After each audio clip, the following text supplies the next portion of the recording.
quick, a Sotogari and sasae, if you were to only know 2 moves, man, they're 2 good ones, all right? And it's because of how well they interact with each other, along with both being just really successful moves. I probably take down more people in like open field grappling with these 2 moves than anything else I do, and by probably I mean there's no real question. And the nice thing is, they're fairly simple, right? This one especially, this one is mainly just, it takes reps to learn your balance, and your targeting is a little weird when you first start, but it is otherwise pretty straightforward and simple, okay? And then after we do this, I'll show you this with the Sotogari. They are very complementary, right? You can throw them in combination, you can throw them in fakes, you can combo them either way to make more effective attacks, all right? So, great ones to know. So, sasae, all right? I am basically just going to pull Craig forward and make him take a step with this foot, right? Boom, he's gonna take that step. Then I'm just gonna put my foot in the way so he can't take that step. That's the whole move, right? Sounds simple, because it is, right? Now there's stuff that takes time to learn, but conceptually it is very easy, all right? So if I go super slow, I'm gonna step off to the side, just like I started with a traditional soto, right? Now as I step off, I'm gonna fall kind of, I say fall because I'm gonna pull Craig with my weight, all right? I'm gonna kind of fall away and onto this foot, like that, all right? When I do that, I'm gonna take this hook and I'm going to pull Craig with me, all right? So I come here and I go, so he takes a big circular step, all right? This giant step gives me the maximum amount of time to be able to block his foot to disrupt his balance, okay?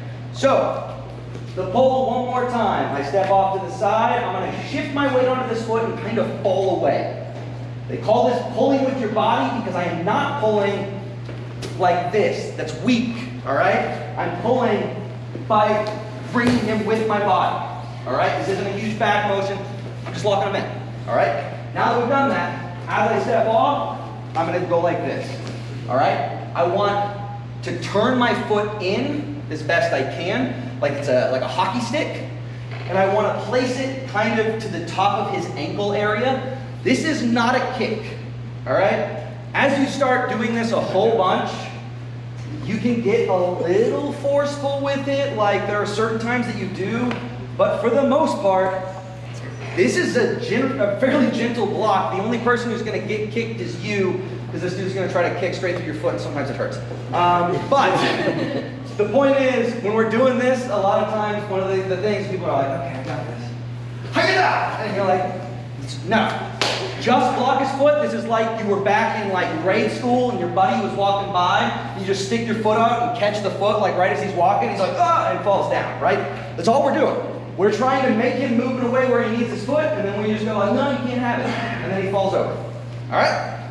So, finishing this out, I step out, I turn, I'm going to block here. All right? And now when I step and actually do it, that's all it is. All right? Super easy. Conceptually, it takes reps to learn, but like, what doesn't? Right? What's the best way to do this? So I would say, let's start by stepping, and I want you just to practice that swing step. Make sure that you get space, and I just want you to practice this first, all right? I step about the same place I did with the Sotogari. I'm about flush with his foot, and I'm just going to swing, all right? And I just want to turn him in a big circle.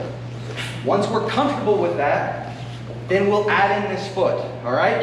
And in the beginning, I don't want you to do the big swing. Once we're adding the foot, I'm just gonna step, touch, step, turn, touch, step, turn, touch, all right? Until we kind of have that. At that point, if y'all are comfortable, take it very slow if you're not on this mat. Very slow,